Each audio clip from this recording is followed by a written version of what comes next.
Welcome to grow money solutions. इस channel पर हम स्टॉक्स, निफ्टी, बैंक निफ्टी के बारे में बात करते हैं और डिसाइड करते हैं उनके नेक्स्ट टारगेट बाइंग और सेलिंग में क्या रहेंगे।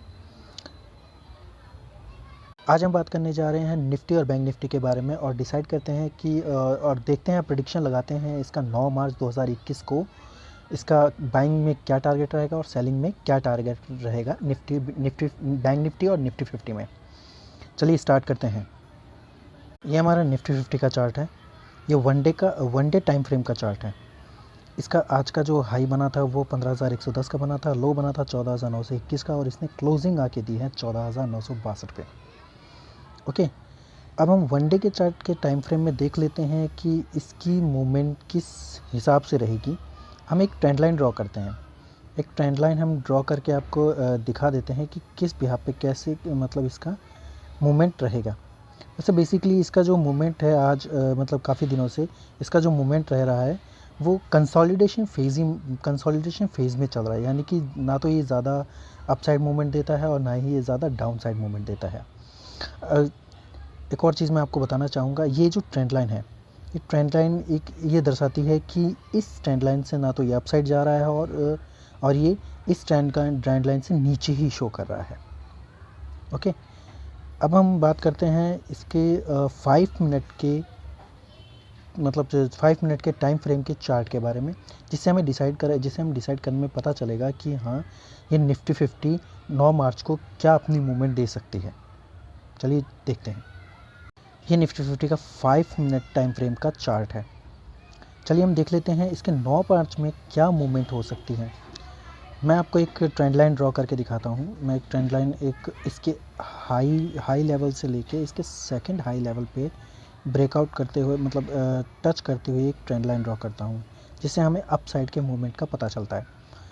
देखते हैं अप साइड में मैं आपको बताना चाहूँगा इसका अप साइड का मूवमेंट होगा अगर ये 15,040 को क्रॉस करती है, इस ट्रेंड लाइन को ब्रेकआउट करती है, यानी कि अपने सेकेंड हाई को ब्रेकआउट करती है, डे के सेकेंड हाई को। यानी फर्स्ट हाई था ये, इसका फर्स्ट हाई था ये 15,110 और सेकंड हाई था तकरीबन 15,039 के आसपास, 40 ही मान लीजिए, 15,040 के आसपास इसका सेकंड हाई था। जैसे इसको ये ब्रेकआउट करती है तो इसके अपसाइड के जो मूवमेंट हैं मैं आपको बता देता हूँ। अपसाइड का जो मूवमेंट रहेगा, इसका फर्स्ट टारगेट फर्स्ट टारगेट इसका 15,040 को ब्रेकआउट करता है तो ये 15,090 तक फर्स्ट टारगेट इसका 15,090 तक रहेगा। फिर सेकंड टारगेट जो रहेगा इसका 15,150 का और थर्ड टारगेट रहेगा 15,200 का। ओके, अब इसमें हम सेकंड देख लेते हैं। सेकंड क्या इसका डाउन साइड में, अगर ये डाउन साइड चली जाती है तो इसका डाउन साइड यानी सेल साइड में इसका टारगेट क्या रहेगा। इसे हम सेम ट्रेंड लाइन के ड्रॉ करके हम डिसाइड करते हैं। मतलब हम इसके जो पिछला डे लो था और इसका आज का लो इसका हम चेक कर लेते हैं। इसका मैं आपको बता देता हूँ, जो डाउन साइड में जो अगर इसने ये ब्रेकआउट दिया, ओके, इसने अगर ये इसके लो को अगर ब्रेक करके ये नीचे की साइड में मूवमेंट देता है, ओके, ये नीचे की साइड में मूवमेंट देता है तो इसका मैं आपको बता देता हूँ 14,920 को अगर ये ब्रेकआउट देता है तो इसका फर्स्ट टारगेट रहेगा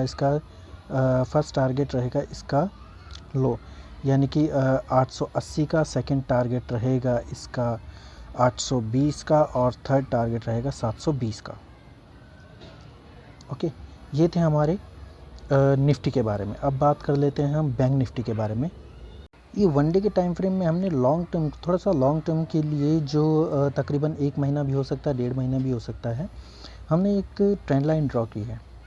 ओके, इस ट्रेंड लाइन में हम जो देख रहे हैं, ये ट्रेंड लाइन मतलब इस ट्रेंड लाइन को टच करते हुए हमारी जो बैंक निफ्टी है एक बार first time, second time, third time और फोर्थ टाइम और सिक्स टाइम 6 बार इसको टच करते हुए अप साइड मूवमेंट दिया, यानी कि बाउंस बैक किया है। इसको इस ट्रेंड लाइन को टच किया और बाउंस बैक किया।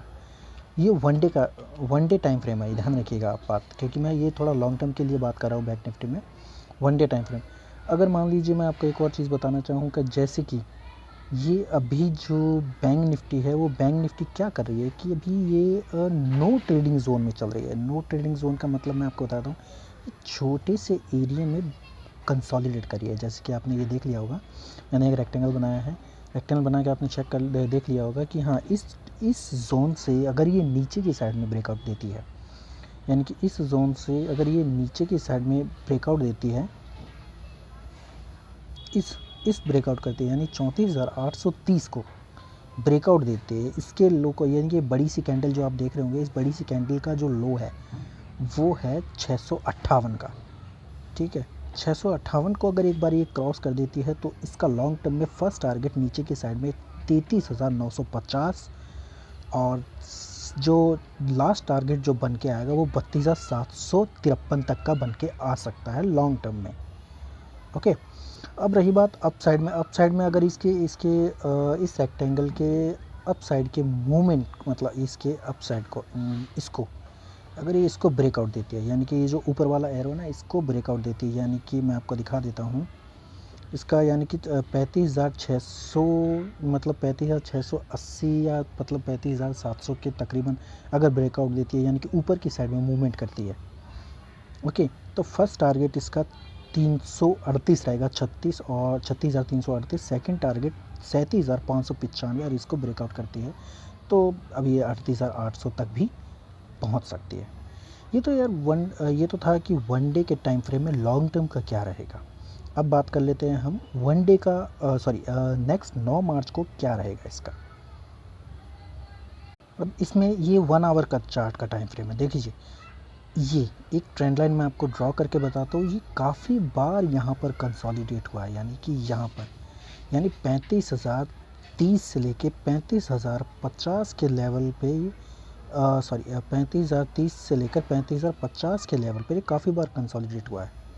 ओके, एक बार ये काफ़ी बार इसके नीचे आने की कोशिश की थी। देखिए यहाँ पे मैं आपको रेक्टेंगल बना के दिखा रहा हूँ, ये नीचे आने की कोशिश भी की थी इसने, पर ये वापस अप साइड में चला गया। ठीक है, अब ये दूसरी बार भी यहाँ पे आने की कोशिश की थी तो ये वापस ऊपर चला गया। ओके, ये मतलब एक तरीके से इसका रेजिस्टेंस बना हुआ है। अगर ये नीचे की साइड में ये रेजिस्टेंस तोड़ देती है तो कल इसमें क्या मूवमेंट आएगी वो मैं आपको बताता हूँ 5 मिनट के टाइम फ्रेम पे। ये है हमारा 5 मिनट का टाइम फ्रेम। ओके, और जैसे कि मैंने आपको बताया कि ये जो ट्रेंड लाइन है ये काफ़ी इम्पॉर्टेंट इसका सपोर्ट है। ओके, ये काफ़ी इसका इम्पॉर्टेंट सपोर्ट है। ये इसका 35,150 के तकरीबन डे का, यानी कि आज का, मतलब काफ़ी इम्पॉर्टेंट सपोर्ट रहा है। ओके, और एक और चीज़ मैं आपको एक ट्रेंड लाइन एक और ड्रॉ करके बता देता हूँ कि जैसे कि ये इसका अप साइड का मूवमेंट, मतलब अप साइड का ये रेजिस्टेंस रहा है। ओके, क्योंकि अगर इससे अप साइड में मूवमेंट देती है तो इसने काफ़ी बड़ी मूवमेंट दी है यहाँ पे। ओके, और अगर ये इस साइड में ये मूवमेंट देती है तो यहाँ पे भी थोड़ी बहुत मूवमेंट दी है इसने, लेकिन ये ज़्यादा मूवमेंट नहीं पाया और एक ये कंसोलिडेशन रेंज में ही है फ़िलहाल। ओके, अब बात कर लेते हैं हमारे जो 9 मार्च का जो टारगेट रहेगा वो क्या रहेगा। ओके, जो 9 मार्च का जो टारगेट रहेगा वो इस ट्रेंड लाइन को अगर ब्रेकआउट करता है, ओके, 35,400 को अगर ब्रेकआउट करता है तो इसके फर्स्ट सेकंड टारगेट मैं आपको अभी लिख के बता देता हूँ। और अगर ये इसको यहाँ पे यानी 35,150 और 35,000, मतलब 35,150 और 35,100, मतलब 35,130 के आसपास के जो मतलब ये इसका लो है, अगर इसको ब्रेकआउट करता है तो इसके फर्स्ट सेकंड टारगेट मैं आपको अभी लिख के बता देता हूँ। ओके, ये मैंने अभी नोट किए हैं इसके फर्स्ट और सेकंड थर्ड टारगेट, जबकि डाउन साइड में मैंने 2 ही टारगेट दिए हैं। ज़्यादा नीचे अगर रहेगा तो इसका टारगेट मैं आपको नेक्स्ट डे ही बता पाऊँगा, क्योंकि इसका फर्स्ट और सेकंड टारगेट मैं बता सकता हूँ। थर्ड टारगेट मैंने अपसाइड के लिए इसलिए बताए हैं क्योंकि ये अपसाइड में ज़्यादा मूवमेंट दे सकता है, इसीलिए इसका देखिए अपसाइड में 35,400 को अगर ब्रेकआउट देती है तो इसका फर्स्ट टारगेट रहेगा 35,586 या 600 के आसपास का। सेकंड टारगेट रहेगा हमारा 35,800 का, और थर्ड टारगेट है 36,100 का। अगर ये डाउन साइड ब्रेकआउट देती है यानी 35,090 को ब्रेकआउट देती है तो 34,890 फर्स्ट टारगेट और 34,750 सेकंड टारगेट रहेगा। ठीक है, ये तो हमारे इंडेक्स थे, यानी कि निफ्टी और बैंक निफ्टी के बारे में था। अगर आपको ये वीडियो अच्छा लगा है तो लाइक कीजिए, सब्सक्राइब कीजिए और उन ज़रूरतमंद लोगों के पास शेयर कीजिए जिनको स्टॉक मार्केट की नॉलेज लेनी है और स्टॉक मार्केट में काम करना है। धन्यवाद।